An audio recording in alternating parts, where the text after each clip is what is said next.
Amigos de Agenda Parlamentaria, ¿cómo están? Bienvenidos a esta nueva edición.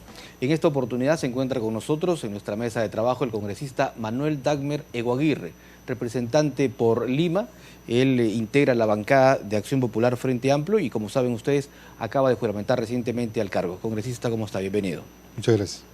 Bueno, usted es un político con amplia trayectoria, retorna al Parlamento a un escaño directamente después de 21 años.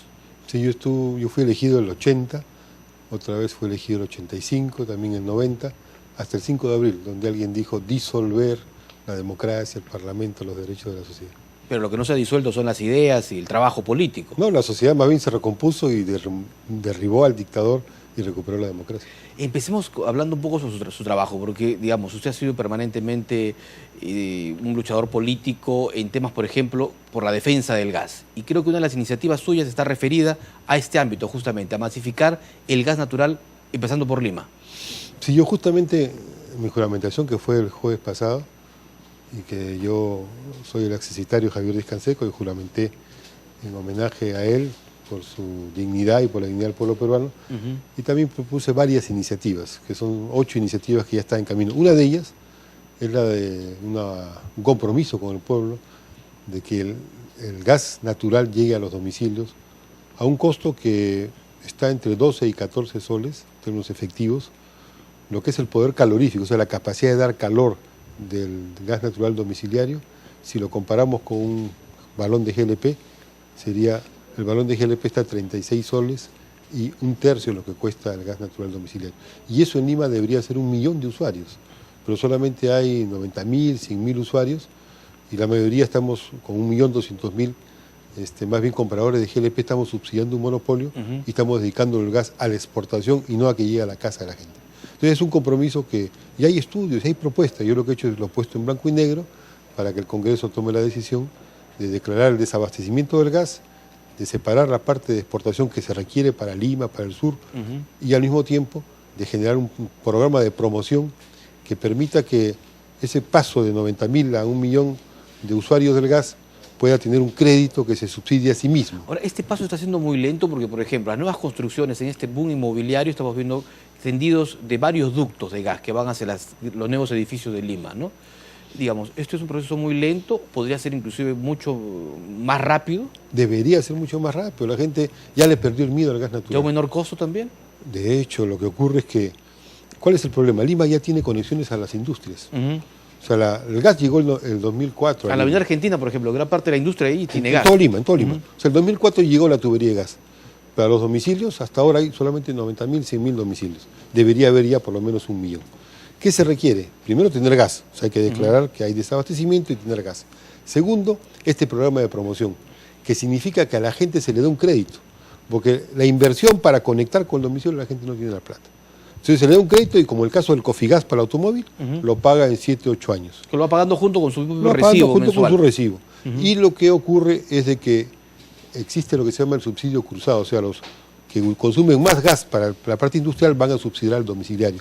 Es por eso que el precio real en los domicilios con gas natural es de 12 a 14 soles. Ese es el objetivo al cual hemos presentado el proyecto de ley y en los próximos 3, 4 años eso puede realizarse con toda intensidad cálida, que la empresa encargada pide que le den gas y no le dan gas porque hay desabastecimiento.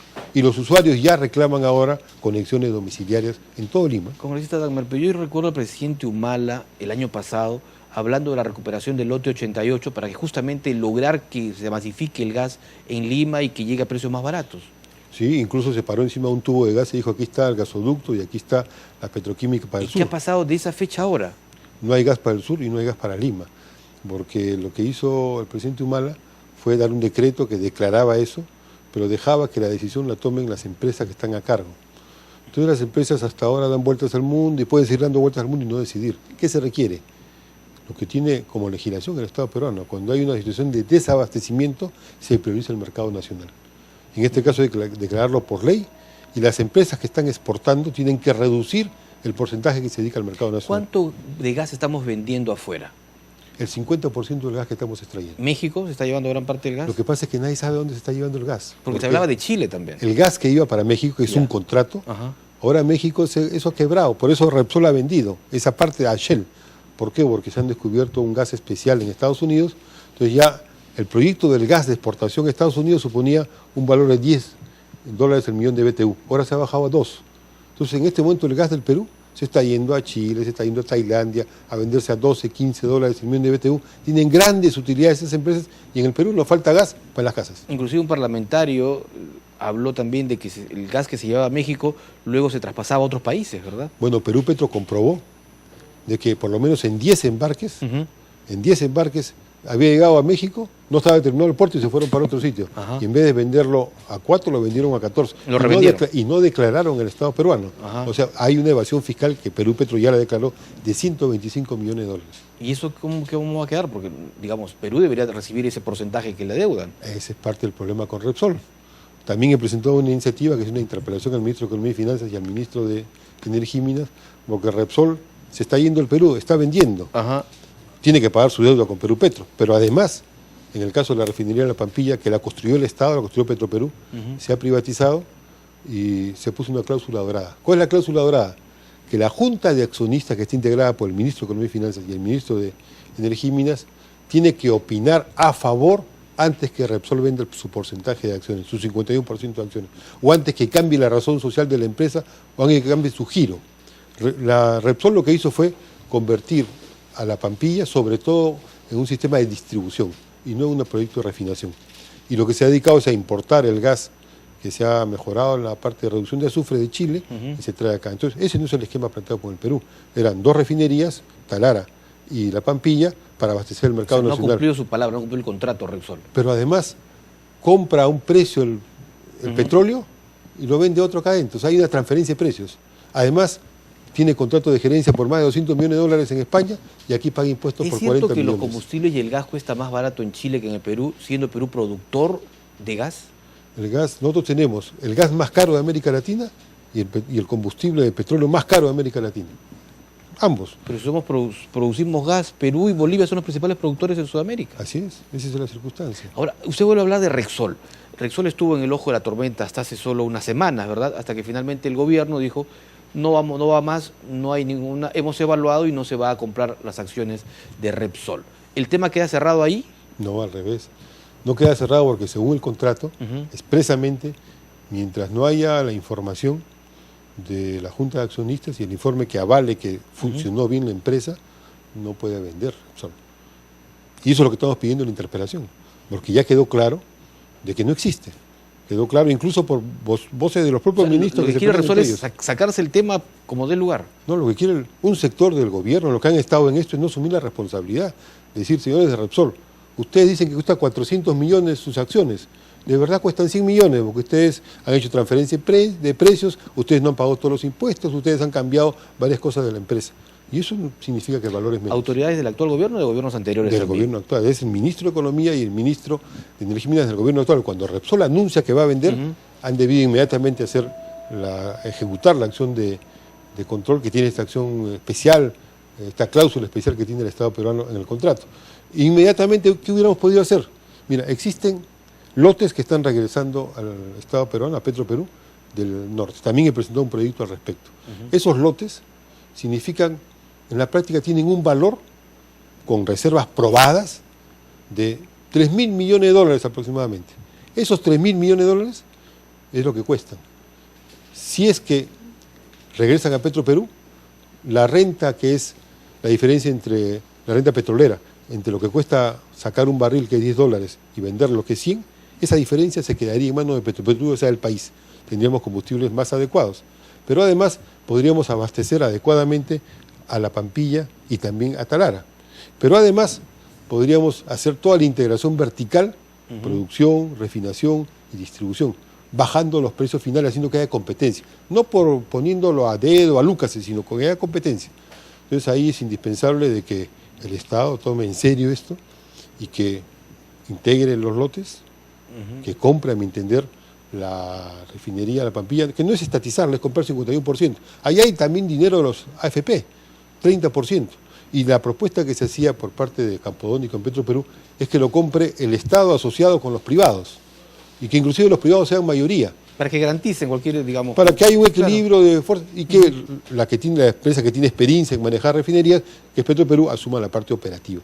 Entonces, eso permitiría organizar y bajar sustancialmente el precio de los combustibles, ¿no? Sustancialmente, y tener combustible de buena calidad. ¿Tanto gas como petróleo? En el caso de petróleo es con esa fórmula, y en el caso de gas es con el tema de, señores, ustedes están exportando el gas que debe llegar a los peruanos. Pero en el tema de la gasolina, por ejemplo, quienes tenemos carro a gasolina tenemos que pagar un montón de plata por la gasolina actualmente. 97, la de 97 está creo 17, 18 soles. Y yo he escuchado a muchos especialistas de hace años que dicen que el precio es fácil bajarlo, hay que eliminar los impuestos. Porque el 50% es impuestos. No es así. El precio es un precio internacional que se mueve con el precio del petróleo. Diferente es el precio del gas. El precio del petróleo y los combustibles basados en el petróleo es un precio internacional. ¿Dónde está la pepa del asunto? En lo que se llama la renta petrolera. La diferencia entre lo que cuesta sacar un barril y lo que cuesta venderlo. Ahí está el negocio. No hay empresa petrolera que no tenga exploración pero petrolera. Por un galón de gasolina, ¿cuánto estamos pagando de impuesto en la actualidad, congresista? Ciertamente hay un porcentaje significativo, pero el precio de la gasolina no depende de esos impuestos. El precio de la gasolina depende de que lo compramos a precio internacional, cuando podríamos, vía el Estado, que tenga sus propios ingresos de fuente de exploración y de explotación, o que esté asociado con otros, pero que sea parte del Estado, toma parte de la renta petrolera. Y con esa renta petrolera hace la desulfurización. Y con eso baja el precio y pone la calidad. Y los grifos, el Estado hace que cuando baje el precio internacional, realmente baje el precio a los usuarios. Y hace que no sea... algo que nunca pasa. Cosa que nunca pasa. Y hace de que el precio de la gasolina sea un precio que no dependa de monopolios que controlen a su antojo el valor final, sino que corresponda al mercado efectivo que tenga el país. Ahora, volviendo al tema del gas, porque, a ver, conforme vamos conversando, se me vienen varios temas a la cabeza. El FICE, ¿verdad? Es este fondo de inversión que ha creado el gobierno de seguridad energética. De seguridad energética para bajar el precio del gas, por ejemplo, en el Cusco, ¿no? Del balón de GLP. Del balón de GLP, del gas licuado de petróleo. Sí. Que entiendo que el Cusco ha empezado esta campaña, que se entregan algunos bonos. Sí. ¿Esto, digamos, es una medida atinada o no a su criterio? Mira, lo que pasa es, este es el balón de GLP y este es el ducto para conexión domiciliaria. Este cuesta 1/3 del balón de GLP. Entonces, ¿cuál es la estrategia que ha seguido Colombia, que tiene 6, 7 millones de usuarios de gas domiciliario y que tiene también gas licuado de petróleo, que sigue en todos los países del mundo? ¿Cuál es? En las zonas urbanas, en las zonas pobladas, en las zonas planas, ponen la conexión de ductos. Y entonces bajan el precio. Y en las zonas que son dispersas, que son aisladas, ahí llega el balón de GLP. Y ahí subsidian el balón. ¿Qué ha hecho este gobierno? Equivocadamente le ha puesto el subsidio a las zonas urbanas. Entonces uno va a Quillabamba y hay un subsidio. Para cualquiera de Quillabamba, pero la zona urbana. No está mal que haya un subsidio. Más aún cuando ahí está la producción de gas. Claro. Pero el problema está que en Lima el subsidio no existe. Y de repente existe un poquito. Lo que pasa es que nosotros, el 1.200.000 usuarios que en Lima estamos comprando GLP, el balón de GLP, estamos subsidiando el monopolio. Aquí en Lima lo que debería haber es, para las partes altas de la ciudad, su balón de GLP subsidiado. Pero para el resto de la ciudad, la conexión domiciliaria, que es más segura, es más limpia y es más barata. ¿Por qué, digamos, estas propuestas que esgrimió usted respecto al tema del gas no se han tomado en cuenta durante la actual administración gubernamental? Porque significa que el monopolio que maneja el petróleo y el monopolio que maneja el gas perderían el subsidio que le estamos pagando a todos los peruanos. Somos un mercado cautivo de esos monopolios. O sea, ¿quién pone el precio del gas? Han y Pluspetro. El día que también se anunció la recuperación del lote 88, el presidente Humala habló de que el precio del balón de gas es alto en Lima porque pasa por muchas manos, ¿no? Inclusive habló de la posibilidad de reducir, de que la gente misma vaya a los grifos a comprar el gas y eso evitaría que haya una empresa que lleve a tu casa el gas. Ese es parte del problema. Hay dos problemas ahí, en el almacenamiento y en la comercialización. La distribución, eso, La distribución. En el almacenamiento, las propias empresas que son las que están sacando el gas tienen un control del almacenamiento. Entonces ahí se produce una situación de monopolio, casi monopolio. Y luego está en la distribución, que hay márgenes exagerados de ganancia, que son irracionales. Pero porque el mercado está hecho así, el mercado está hecho para que el monopolio termine capturando la renta principal. Si fuera diferente, o sea, si hubiera la conexión domiciliaria extendida en todo Lima, como hay en las ciudades, Colombia tiene varias ciudades grandes, en plena guerra, en plenos problemas, han desarrollado el gas domiciliario masivamente. En Lima se puede hacer. Ya ahora que ha empezado Cali a tratar de hacerlo, en el Agustino, en San Juan de Miraflores, yo he estado en San Juan de Miraflores sobre eso, en Los Olivos, la gente quiere que le pongan de una vez el gas. Y Cali dice, no me da el gobierno el gas. Bueno, el congresista Manuel Dagmer, sin duda el tema es interesantísimo, va para más, el tiempo nos va ganando. Yo quería ir a otro tema también que usted me había anunciado antes de iniciar la entrevista, es también otorgarle facultades a la Asamblea de Gobiernos Regionales, ¿no? Hay un proyecto que tiene usted también sobre el tema. Sí. Yo he sido secretario de descentralización de agosto a diciembre del 2011, cuando ganó el presidente Humala el gobierno, con el gabinete Lerner. Y ahí hicimos una propuesta de plan de descentralización y una de las medidas era la siguiente: hay que fortalecer el nivel regional, no hay que destruirlo, no hay que debilitarlo, hay que fortalecerlo. Y para fortalecerlo son dos medidas básicas. Los municipios tienen su asamblea de municipalidades, el AMPE, que está en la ley de municipalidades y tiene facultades para hacer acciones públicas, poner sus recursos y trabajar. Los gobiernos regionales tienen una asamblea que es privada, no pueden utilizar sus recursos para su trabajo. Están ahí buscando plata para poder sobrevivir como institución muy pequeña o apoyos de cooperación. Entonces mi proyecto de ley es primero para reconocer a la Asamblea de Gobiernos Regionales como un organismo de los organismos intergubernamentales del Estado peruano, como hay el gobierno nacional, gobiernos regionales y gobiernos locales. Y en segundo lugar, para autorizar los proyectos de ley, los proyectos de inversión que pueden hacer los gobiernos regionales en juntas interregionales. Nosotros logramos afirmar el reconocimiento de varias juntas interregionales, todo el sur.